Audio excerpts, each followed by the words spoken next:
प्रयोग होने लगता है। Same happens with when a mother is feeding a child. जब एक माँ अपने बच्चे को फीड करती है, पहले वो बच्चा खींचता है एंड फिर दूध आना शुरू होता है।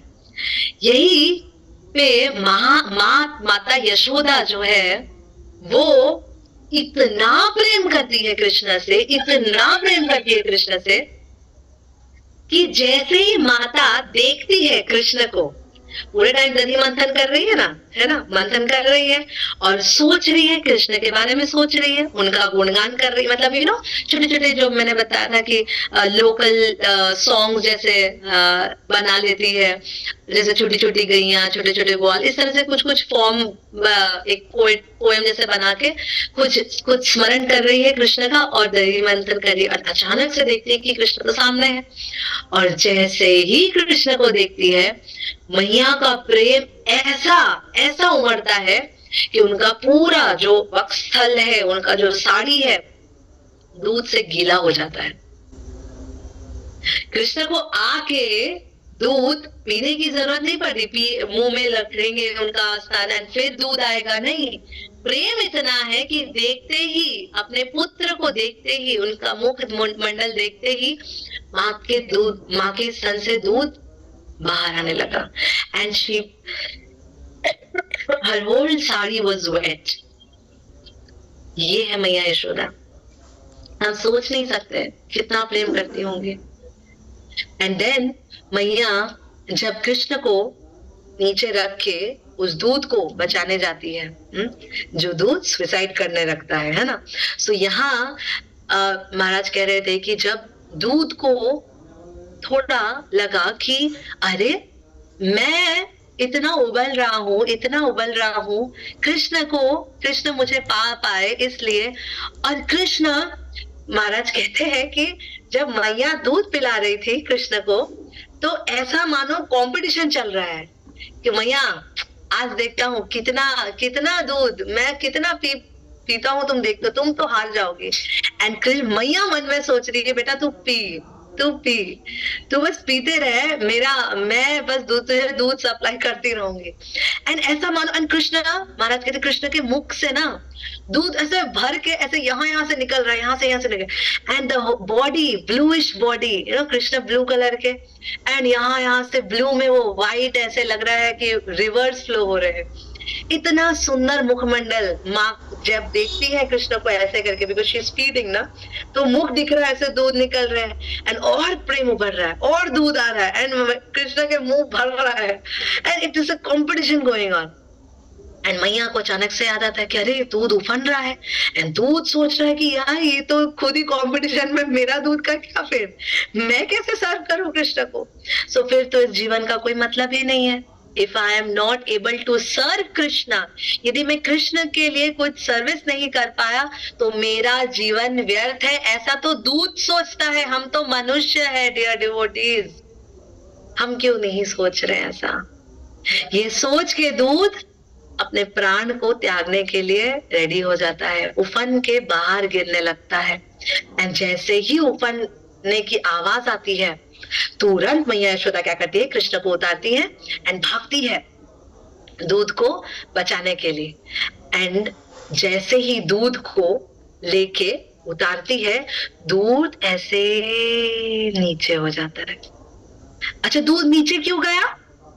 सिंपल आंसर ना माता जी, दूध को नीचे उतार दिया चूल्हे से, तो अब ताप नहीं लग रहा, तो नीचे हो गया। Right Shivani? No, you want to know दूध नीचे क्यों गया?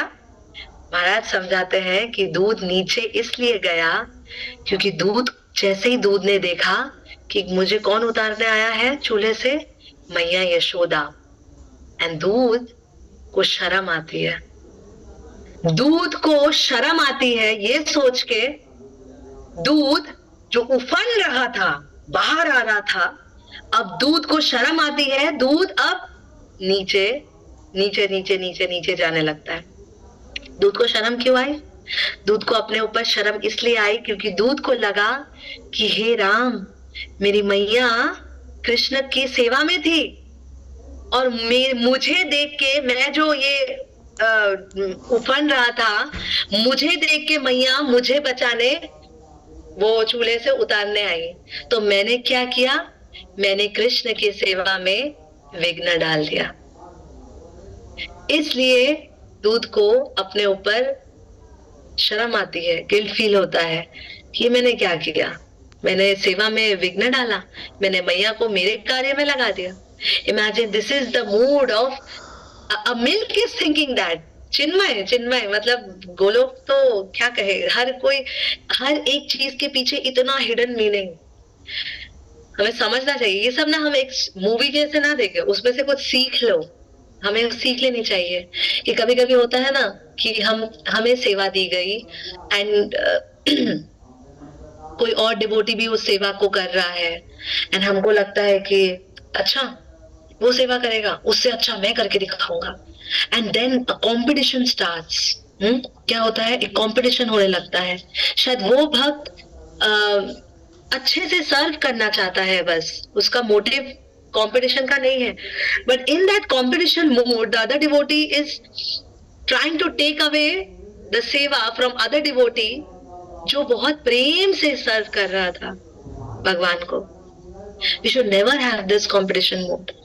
एंड ये सोच तो कभी नहीं होनी चाहिए कि मुझे मैं उससे अच्छा सेवा कर सकता हूँ तो वो सेवा मैं करूंगा, तो दूसरों की सेवा। एक्चुअली ये सब तो एप्लीकेबल नहीं होता है। वैसे हम तो हमारी मति तो ऐसी है कि अरे तुम्हें सेवा चाहिए, अरे मेरा ले लो, तुम मांगो तो भाई, जितनी सेवा है मैं सारे दे दूंगी।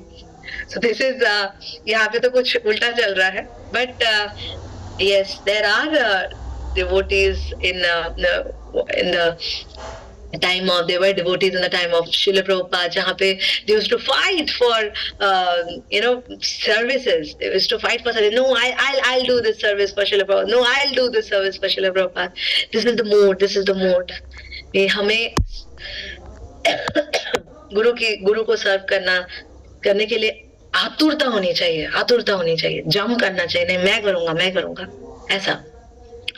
And he was also saying कि किस तरह से जो आध्यात्मिक चिन्मय धाम है, ये जो गोलोक वृंदावन है, वहां पे जब मैया बहुत सुंदर कहते हैं कि अब बताओ आपके घर में जब आप चावल चढ़ाते हो, तो चावल लेक्चर बंगाली में था, तो बंगाली में आस्वाद आपको थोड़ा बहुत समझ में आ जाएगा मैं जब बोलूंगी।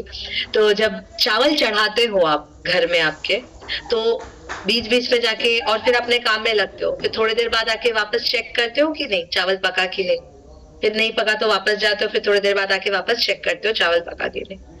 तो महाराज कहते हैं कि आपको पता है गोलोक वृंदावन में कैसे कैसे मैया चावल चेक करती है?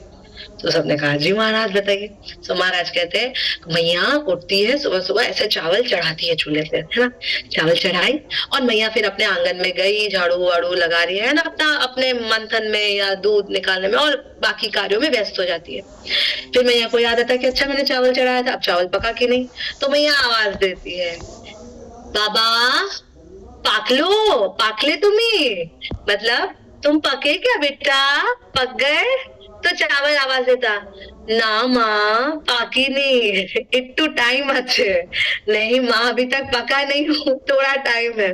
फिर मैया पूछती है दाल आप पके? तो बोलते नहीं, हाँ मैया मैं पक गया। तो महाराज बोलते हैं कि सोचो वहां पे इस तरह से कम्युनिकेशन चलता है।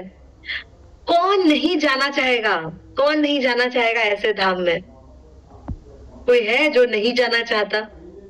कुछ करने की जरूरत नहीं है, कहते हैं कि एक कल्पतरु जो वृक्ष है, वो जो मांगो वो आपको प्रदान करता है। इस भौतिक जगत में यदि आपको, सुचेता माता जी, अगर आपको रसगुल्ला खाना है, एक हांडी भर के रसगुल्ला खाना है, तो आप क्या करोगे? क्या करना पड़ेगा?